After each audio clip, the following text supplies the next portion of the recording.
akan begini kalau kamu terus-terusan. Yang ini dampaknya akan seperti ini. So it's your call. Kamu mau begitu apa enggak? Jadi ya pilihannya ada di kamu, terserah. Aku pernah merasakan yang namanya sangat jatuh cinta dengan seseorang, terus kemudian pernah merasakan patah hati. Jadi I think it's pretty normal gitu. Maksudnya I experience those kind of stories gitu. It's just I don't share it to public gitu ya.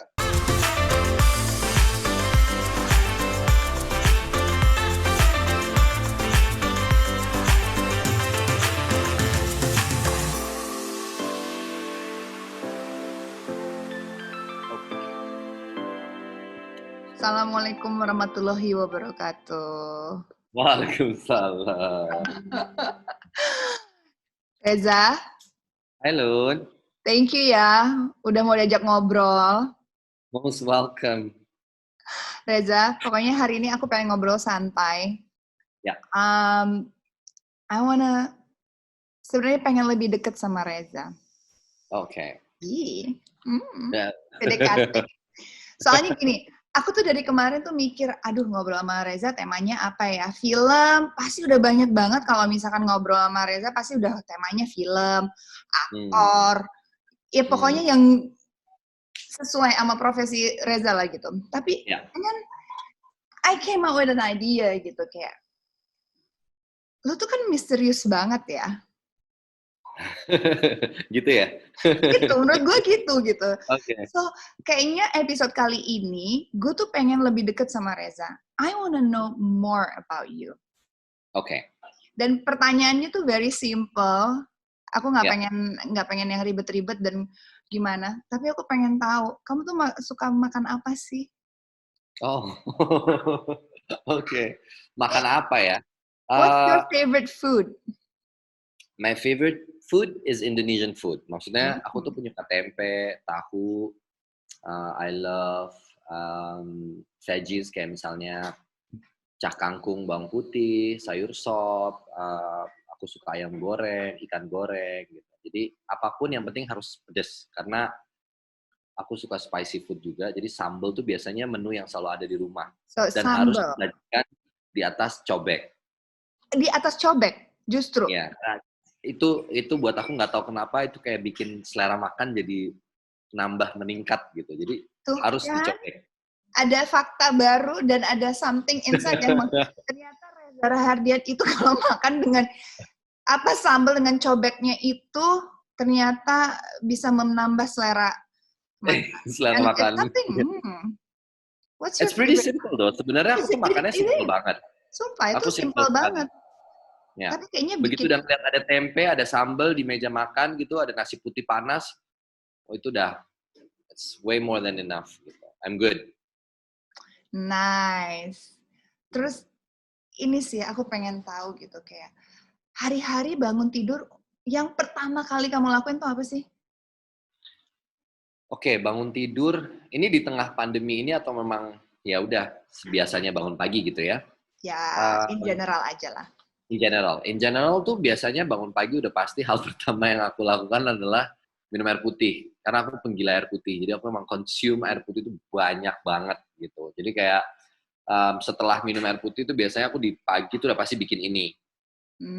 I love this so much. Infused water. Ya, infused water tuh udah pasti aku bikin lah gitu pagi-pagi. Karena aku orangnya nggak sarapan pagi. Sorry, aku potong dikit. Kamu yang buat? Iya. Sendiri? Bikin. Sendiri kan tinggal motong-motong aja. I cook by the way. Don't get me wrong, kan? I cook. Tuh, ini dengan pertanyaan yang super simple ternyata aku jadi lebih tahu about you. So interesting. Terus lanjut. Jadi kamu nggak sarapan? Jadi aku tuh cuman sarapan buah selalu, pasti. Either itu pepaya atau apel, pokoknya buah aja gitu. Selebihnya baru makan ya siang. Karena aku nggak sarapan pagiku nggak mau terlalu berat. Jadi ya paling mentok di buah-buah aja gitu. I see. Try to maintain a healthy life as much as possible. Although I still love drinking, masih suka gitu ya. Tapi kalau di sisi lain ya try to maintain a healthy lifestyle aja sih sebenarnya. And one of them dengan air putih, terus Buah, makan buah, dan and maksudnya no sugar no at sugar all. at all. At all. Jadi kayak sekarang, aku penggemar es teh manis ya, dulu gitu. Tapi sekarang es teh tawar selalu. Jadi I cut sugar since a year ago. I also cut No sugar more. sih. In Yeah. every, kalau misalkan aku ada kopiku nggak pakai gula.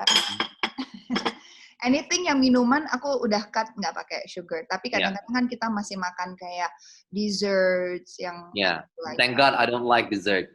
Oh my God, no way. Iya. Iya. Aku nggak suka kue manis-manis gitu. Apalagi yang ada krim-krimnya. Kalaupun kue-kue yang kering, mungkin yang agak pahit kali ya, kayak chocolate cookies gitu yang nggak terlalu manis, mungkin aku masih So dark chocolate makan. would Tapi be kalau cake, no. enggak sih. Aduh, beruntung Anything banget sih. sweets, Sebel aku deh nggak dengernya. begitu Tapi aku pengen suka. tahu, sebel dari kan. Soalnya I love sweets gitu. So, aku juga pengen tahu, aku pengen lebih kenal dan deket sama Reza. Reza, kamu tuh ini nggak sih, hal terakhir yang bikin kamu terakhir sedih deh? Oke. Yang terakhir bikin sedih ya. Yang terakhir bikin sedih adalah mungkin yang aku ingat, it was 2018, momen dimana I start to decide untuk mundur sejenak dari industri film untuk rest karena dapet banyak banget omongan-omongan yang tadinya aku dengar terus forget it gitu. Reza lagi, and so on and so on. Terus tiba-tiba I came up with this movie, judulnya Benyamin, and it was kritiknya tajam sekali untuk film itu, dan itu cukup memberikan aku teguran keras gitu ya, dan pelajaran berharga. I was so sad, sedih banget, down, terus mulai berpikir apa mungkin benar kata-kata itu, should I take a rest, mungkin itu menjadi pilihan terbaik yang harus aku ambil. Akhirnya aku mengambil pilihan itu bahwa oke, I had a meeting with Arya dan segala macam, with my mom. I'm very close with my mom. Jadi akhirnya aku Nanti bilang, aku mau bahas juga. Right, oke. Okay. Yeah. Kakak kayaknya break dulu sementara ini dari industrinya. Istirahat kayaknya mungkin ini waktu yang tepat gitu. Ya udah, akhirnya memutuskan untuk istirahat, although susah banget untuk bisa menerima itu semua dan merasa bahwa kok gue jadi bergantung sama omongan dan opini orang ya dalam hidup gitu. I'm sure you know this exactly gitu ya. Kenapa gue jadi harus bergantung sama opini orang gitu. But then 2019 beginning, Januari, mamaku tiba-tiba mengeluarkan kata-kata yang pamungkas bahwa you know that ya ini hal yang mungkin orang juga udah banyak dengar, nggak mungkin kita bisa membahagiakan semua orang, tapi mamaku bilang gini, sekarang kamu maju, kamu lakukan pekerjaan kamu adalah aktor, jadi sebagai seorang aktor ya kamu bermain film.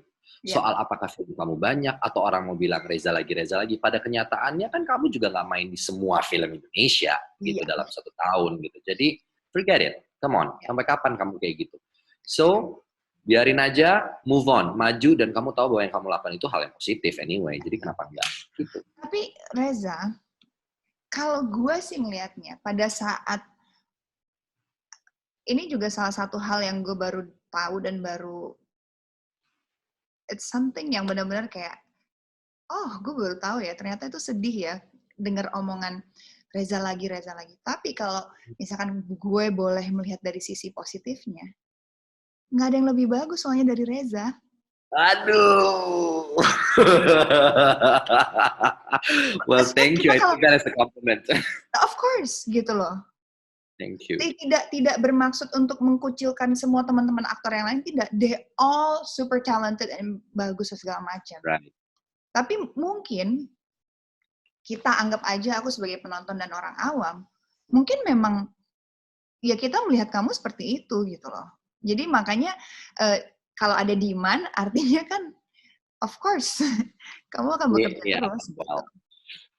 And kadang-kadang aku juga berpikir gitu kalau ada kayak gitu. Tapi aku selalu berpikir kayak coba ambil positifnya ya. Mungkin that's what I like about you. I mean, aku merasa kamu memang sangat, maksudnya aku nggak pernah berani bilang gini sama orang. I know how it feels. Aku nggak berani bilang kayak gitu.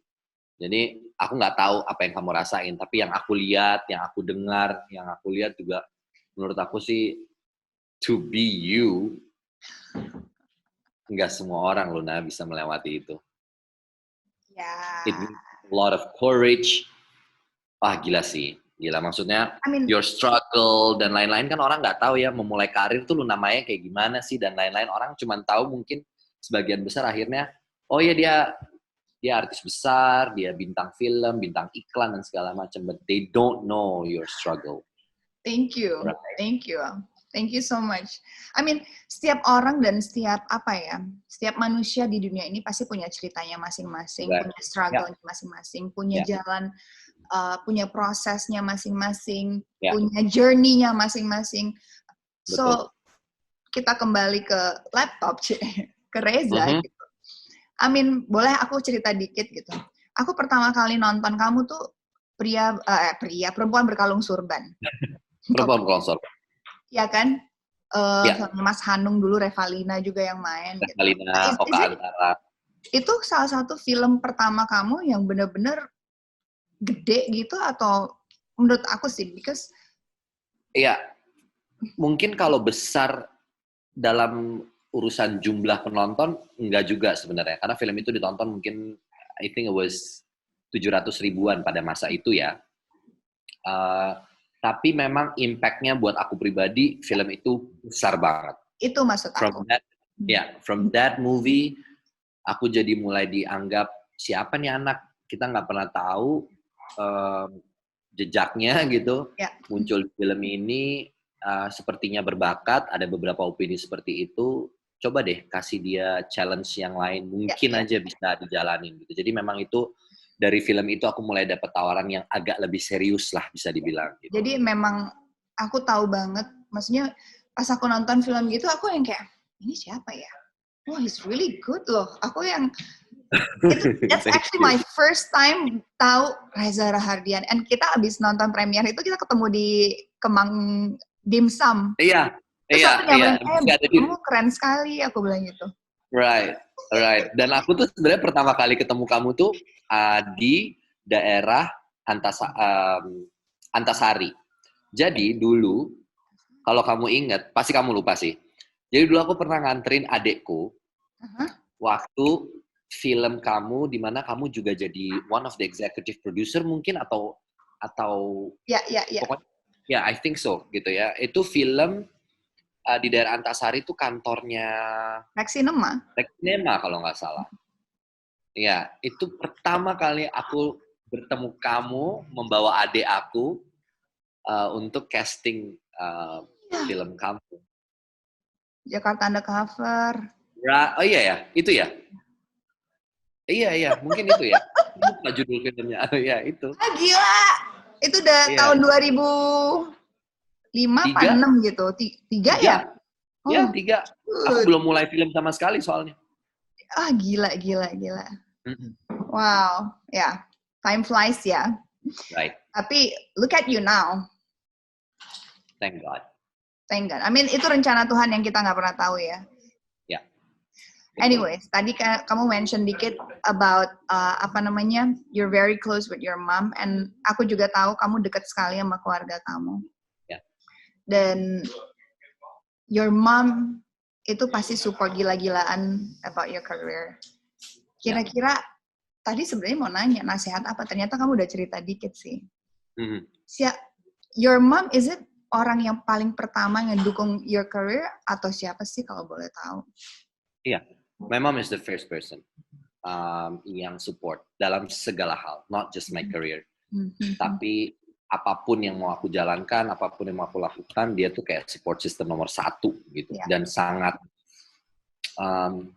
bisa dibilang garis keras gitu mendukungnya gitu ya. Sangat-sangat mendukung, terutama dalam hal-hal tentunya yang punya dampak positif juga buat diri aku sendiri. Jadi dia selalu mendukung, dan dia pendukung pertama. Orang yang selalu ada dan menguatkan dan bisa menjadi sahabat. Jadi mamaku tuh paling jago ngajak ngobrol anak seperti teman. Jadi anak-anaknya memang nggak ada yang pernah takut. Takut maksudnya dalam artian untuk cerita sesuatu, ngumpet-ngumpet atau apa, enggak. Jadi seterbuka itu sampai aku bisa jujur tentang my first experience of getting drunk, my first experience of smoking gitu. Yeah? She knows everything about it. And I share to to her gitu. Dan nggak marah, dia cuma ngasih tahu bahwa ini dampaknya akan begini kalau kamu terus-terusan. Yang ini dampaknya akan seperti ini. So it's your call. Kamu mau begitu apa enggak? Jadi ya pilihannya ada di kamu, terserah. Iya, benar banget. Dan dia mungkin nasihat yang paling aku pegang, Lun, karena tadi kamu ngomongin itu. Nasihat yang paling aku pegang adalah mamaku selalu bilang begini. Reza, kamu berkarir sebagai seorang aktor, mungkin kamu sekarang dikenal, tapi kamu harus ingat bahwa matahari tidak selalu bersinar. Dia akan terbenam. Wow. Jadi you have to be ready. One day, you're not on that spotlight anymore. Spotlight. Jadi mungkin kamu akan berada di stage yang lain, tetap bisa berkarya, tapi it's a different level. It's a different game. Jadi make sure, ingat selalu, rendah hati, bahwa kamu nggak akan selamanya di atas. There will be time di mana mungkin itu berganti dan lain-lain. Jadi nasihat-nasihat yang kayak gitu yang I think it keeps me grounded kali ya, Lu. Amin. Dan terbukti you are a very humble person. I mean, siapa sih yang nggak suka sama Reza Rahadian? I mean, like, kita nggak pernah hampir dengar cerita yang aneh-aneh, bahkan di media you're always selalu prestasi malah yang selalu ditonjolin. Tapi you know what, saking kamu tuh misteriusnya ya, kan pribadi itu kan you never share gitu ya, jarang lah ya. Maksudnya siapa orangnya, atau aku nggak mau tahu siapa orangnya atau semuanya. Tapi Reza Rahadian tuh pernah pacaran nggak sih? Of course, pernah banget. Maksudnya ya. Tetap normal kan, maksudnya ada karir, orang tua, tetap pernah bunga gitu. Ya. Aku pernah merasakan yang namanya sangat jatuh cinta dengan seseorang, terus kemudian pernah merasakan patah hati. Jadi I think it's pretty normal gitu. Maksudnya I experience those kind of stories gitu. It's just I don't share it to public gitu ya. And it's my choice gitu untuk tidak men-share itu ke publik gitu. But I cannot control everything, right? Of course. Jadi people can assume this and that. Oh, kayaknya pacaran sama yang kemarin main bareng deh. Sering banget tuh aku dapat yang kayak gitu-gitu tuh. Sering banget. Dan mereka tuh kayak membuat cinlok gitu. Cinlok dan mereka membuat story yang mereka percaya di kepala mereka bahwa enggak pasti bener itu lagi sebenarnya lagi deket sama si itu misalnya. Partnernya dia di film ini. Tahu nggak Reza? Ya. Ini sisi positifnya lagi. Artinya aktingnya bagus banget sampai mereka percaya kalau kamu tuh benar-benar jadian gitu loh. Mungkin ya. Iyalah. Terbawa suasana bahwa dan jadinya sempat ada momen di mana itu mengganggu, kasihan juga lawan main aku dengan hubungan pribadinya jadi terganggu gitu. Maksudnya terusik dan terganggu gitu. I'm not gonna mention the name ya. Terganggu dan sampai terusik karena merasa bahwa dicecer terus. Kalau dia lagi jalan sama siapa, terus dia sharing misalnya di social media, itu jadi problem kayak, jahat sama Kak Reza, nggak sayang. Kak Reza tuh padahal sayang banget loh sama kakak, gini-gini. I mean, it's ridiculous, come on. I know. Tapi, serious. Well, ya sudah, itu berlalu dengan sendirinya gitu. They care about you.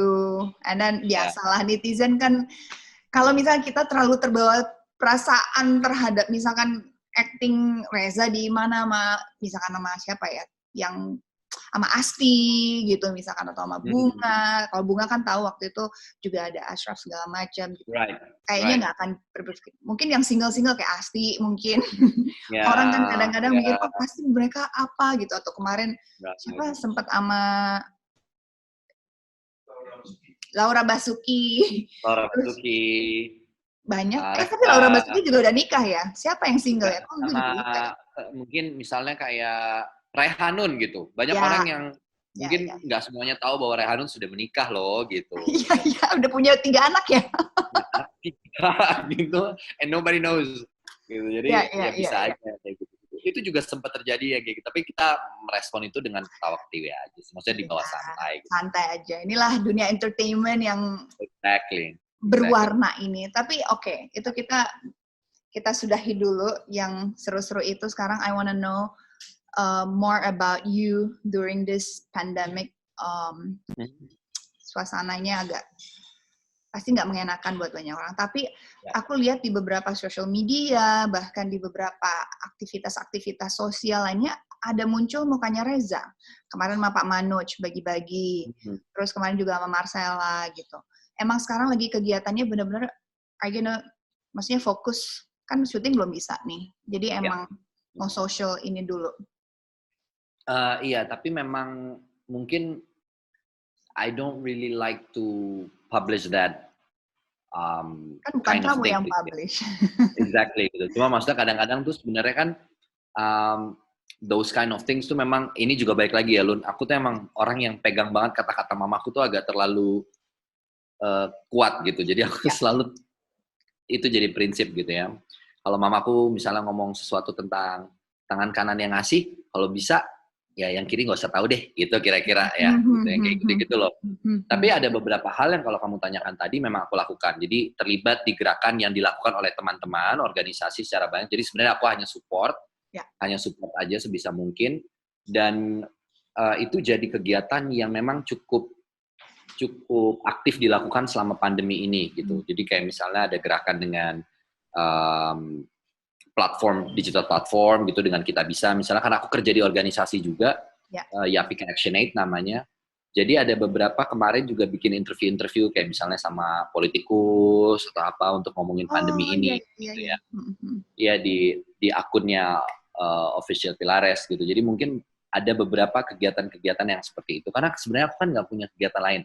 I don't do social media dan apa yang pribadi. Terus kemudian kalau di rumah juga ya di rumah aja udah nggak kemana-mana gitu. Ya syuting nggak ada. Dan itu menurut aku alternatif yang kegiatan yang nggak ada salahnya dilakukan terutama di tengah pandemi seperti ini. Benar-benar. Kamu ada ini nggak sih, misalkan teman-teman mau ikutan ngebantu Reza supaya lebih banyak lagi yang bisa ditolong, kamu ikutan juga nggak sih? Kayak misalkan kitabisa.com gitu. Iya. Boleh kamu, you wanna promote, please. Would love to. Boleh Oke, thank you for letting me share about this. Jadi ada laman namanya kitabisa.com /pejuang corona.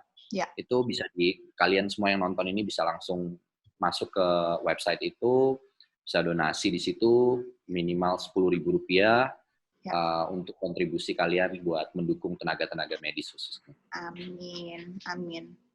Kita berhayal ini besok selesai. Amin. Kan hayal boleh dong. Boleh dong.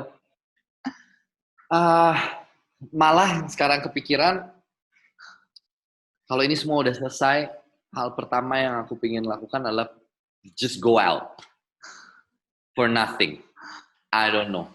Lihat suasana, maybe go to a lounge or a bar or a restaurant gitu ya, makan mungkin, ngumpul sama teman-teman, lepas kangen, lepas kerinduan, dan lain-lain.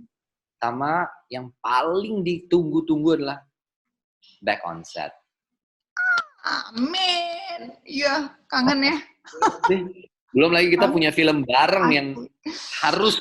Aduh, tapi by the way ya, kamu keberhenti ya filmnya ya? Lagi syuting? Iya. Berhenti. Jadi masih ada sisa kan sebenarnya kan? Masih ada sisa, masih ada hutang scene yang belum selesai dan harus berhenti. Terus satu lagi film yang kemarin aku sempat syuting juga, produksinya belum selesai tapi partku udah selesai. Tapi jadi belum bisa wrap up juga karena ya belum selesai gitu. Oh my God, ya let's pray. Mudah-mudahan. Plus film kita yang harusnya udah syuting di bulan ini. Harusnya ini udah mau selesai nih kita syuting. Harusnya udah mau selesai nih kita syuting gitu, itu juga jadi tertunda. Tapi mudah-mudahan ya Lun, aku nggak tahu ya. Di sisi lain tuh aku melihat, sekali lagi aku nggak bilang bahwa aku mensyukuri apa yang terjadi saat ini, sama sekali nggak. Tapi di sisi lain, what I see is, look at the earth itself. Bener. Look at the air. Dan karena aku suka tanaman, jadi lumayan banyak tanaman-tanaman yang responnya sama cuaca sekarang ini berbeda. It blooms like hell. Bener-bener tiba-tiba semuanya tuh blooming, bagus banget, udaranya bersih. It's amazing in a way. buat satwa-satwa liar yang ada di hutan dan lain-lain, mungkin justru ini adalah waktu yang mereka tunggu-tunggu juga. Jangan-jangan. It's time for the earth to have a rest, actually. Heal a little bit, ya. Heal. Jadi sebenarnya aku malah nggak ngerasa di saat-saat seperti ini buminya lagi sakit. Ya, setuju. I think yang lagi sakit adalah kita, manusianya. Gitu. But the earth is having its own time to recover. Heal. Lagi libur lah, ya. Lagi libur. Mereka karena sebagai manusia kayaknya kita udah take a lot of advantage dari bumi. Setuju. Kita udah ambil berbagai macam hal dari bumi ini gitu kayaknya. Banget. Reza, thank you banget. So fun talking to you. Oh, thank you, Luna. Thank you so much. I get to know you more actually. Sorry ya pertanyaannya cetek gitu. Sukanya makan apa?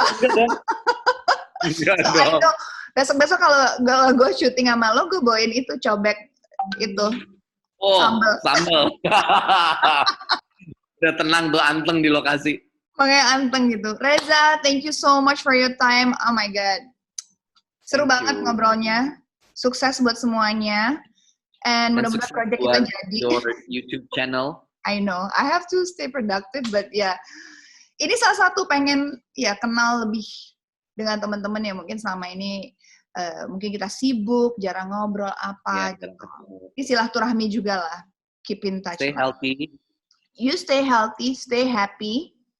Terus sama ini juga, ini mungkin tayangnya pas kita lagi bulan puasa. So, maaf lahir batin, minal aidin wal faizin. Mudah-mudahan puasanya lancar. Amin. Selamat berpuasa buat kita semua. Nonton di YouTube-nya Luna Maya. Jangan lupa tungguin film kita. Saya juga nggak sabar mau kerja bareng sama Luna Maya. I've been waiting for this. I know, me too. So good luck buat ininya semuanya, kegiatan-kegiatan di luar. Stay safe. Arya, thank you ya. Tadi mana dia? Thank you sayang. Udah bantuin. Iya, masuk channel ini. Ketemu lagi dulu ya.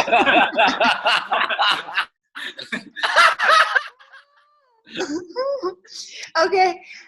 Thank you so much, Reza. Bye. Thank you. Assalamualaikum. Waalaikumsalam. Yeay. Nah, itu tadi obrolan seru bareng Reza Rahardian. Oh my God, dia tuh salah satu aktor favorit aku pastinya, dan he's very humble, talented, berbakat, dan ternyata sama aja kayak kita-kita gitu, suka makan sambal di cobek. Dan dibalik semua kemisteriusan dia yang mungkin selama ini kita nggak pernah tahu, ternyata dia pernah sedih juga. Dan ya, namanya cerita, namanya manusia pasti punya jalan cerita, punya journey-nya masing-masing. Mudah-mudahan dari obrolan kita hari ini ada yang bisa dipetik dan bisa menjadi inspirasi kita untuk menjadi lebih baik. Thank you so much for watching. Luna jalan-jalan dari rumah. Nanti kita akan ketemu lagi dengan bintang tamu lainnya. Ngobrol-ngobrol seru dari rumah. Tagline sosok. Oke guys, thank you. Bye.